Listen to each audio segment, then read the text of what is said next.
chút xíu đây thôi. Được không nào? Nè, ăn ít chút có bún, có tấm đầy. Cắt nha, có rất là không rồi. Gì đấy nè. Sao phải đem đâu?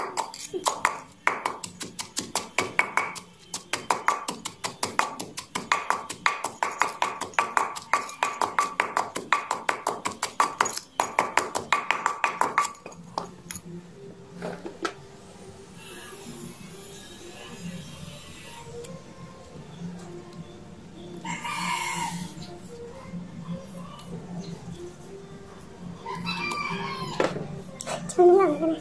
Hả? Cho nó lỏng ra này. Tối luôn. Được cái giật. Xin một chia này. Hai cái kia này.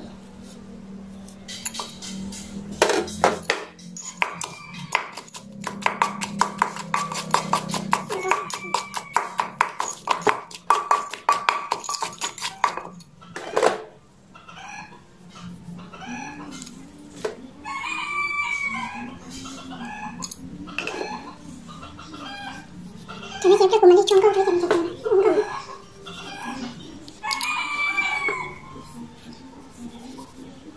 Chị đưa. Chị đưa chị. Đưa cái cẩn này. Cái gì nè.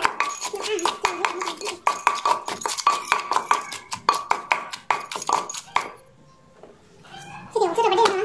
Hả trời ơi biết. Bác sĩ để chị làm cho trong đó này. Chị ta cái bánh trong đồng thôi. Đúng rồi này. Đúng rồi nha.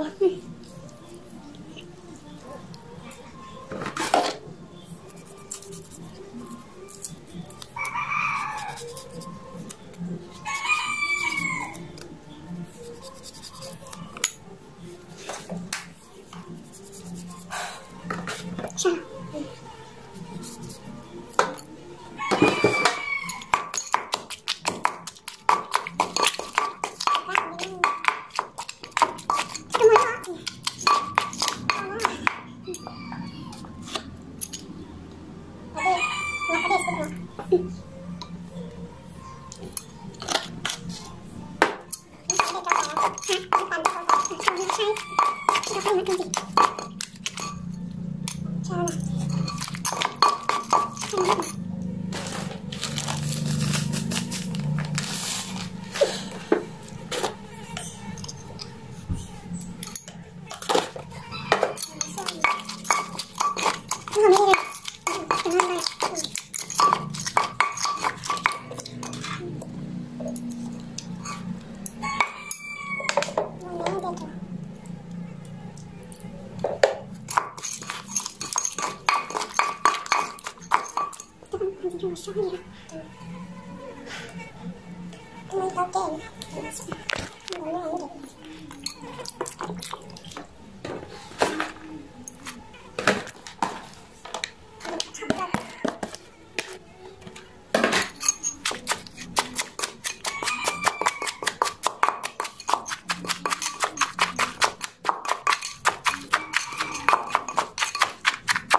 Có cái này cho bạn nó cho tôi thấy coi xong đi. Cái bên nó nằm trên mình chưa có cái mất xong.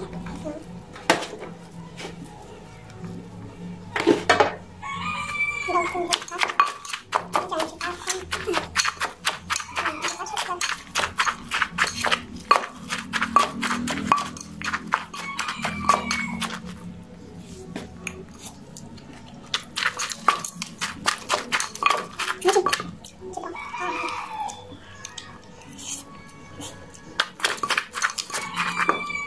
Trời ơi, con đâu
Đây, bây giờ phải làm gì?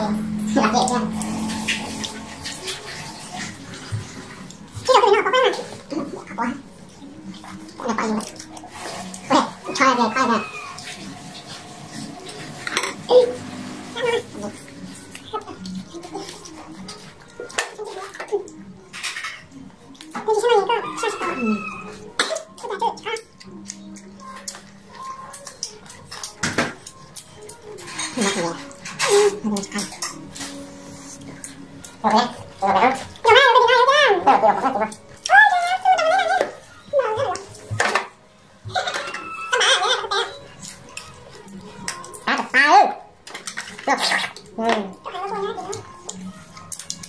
Cầm lên, nó cầm lên.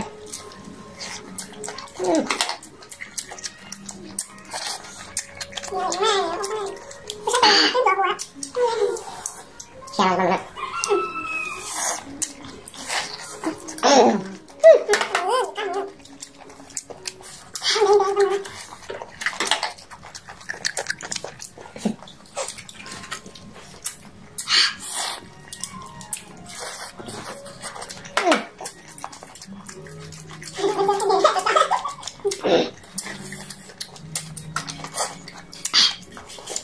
Có thể hơn.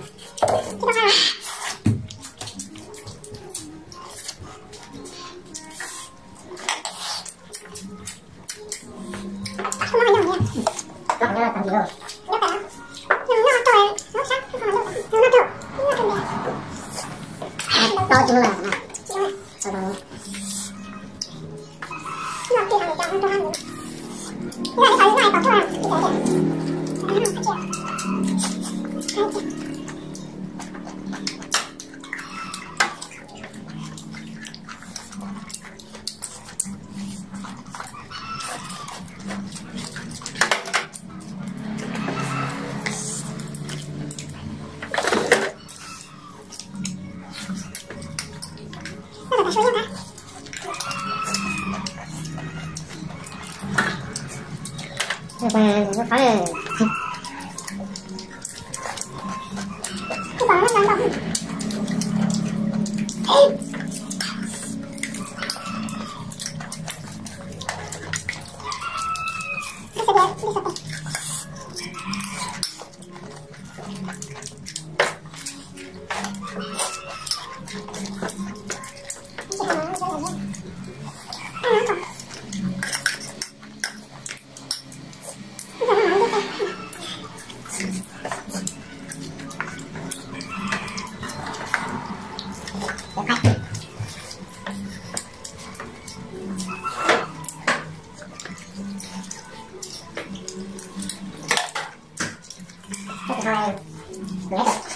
tạo điều cái một cái cọc tiền mình sẽ cho họ hàng hay hàng đúng đây vâng hình như còn lúc đó cảnh đó đi không cảnh nhưng mà khăn đúng không thì mấy giờ khăn đúng đâu cũng hết cả tạo rồi thì nó còn gì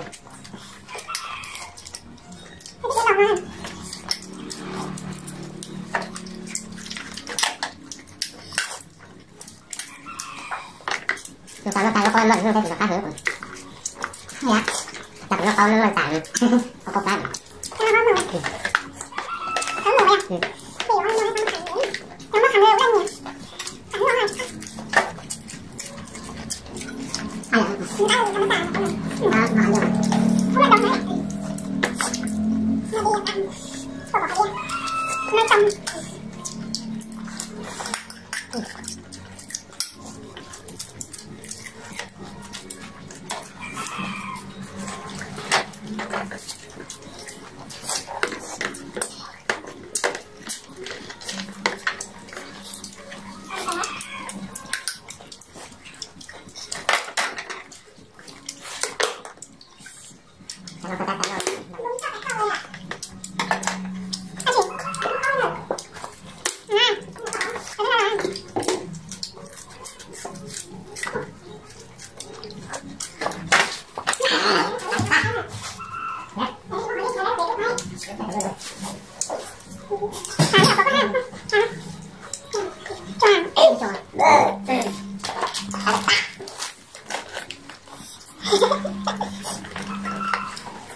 Nó tới tao đi.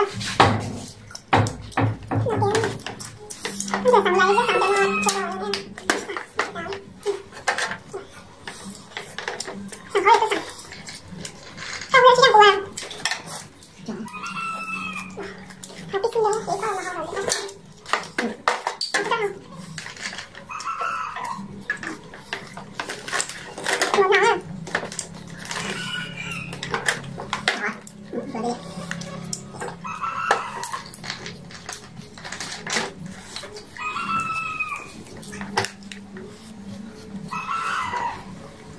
Rồi nó sẽ đi ăn đâu không?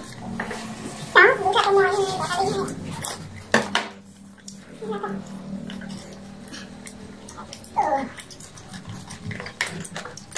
Có điện con, có em có trả tiền không? Nó bảo ta. Tiếp theo. Chị thôi. Cô Trinh Thi nó có là còn gì đây chị thích. Đồng hồ nó hay quá thôi. Dạ. Thế là chị bỏ ăn. Làm dần dần. Cô Trinh nói là cô bỏ ăn. Bởi là cô cho thăng.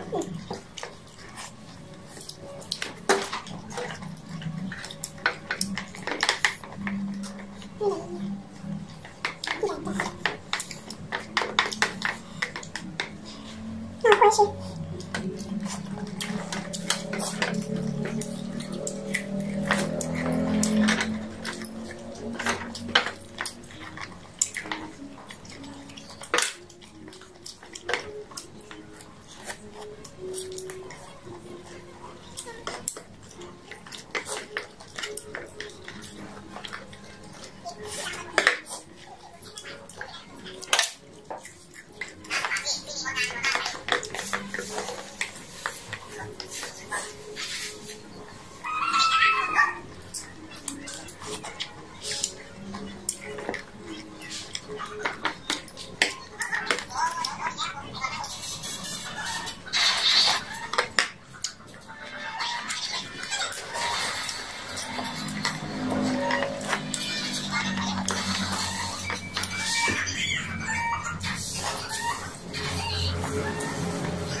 Hả?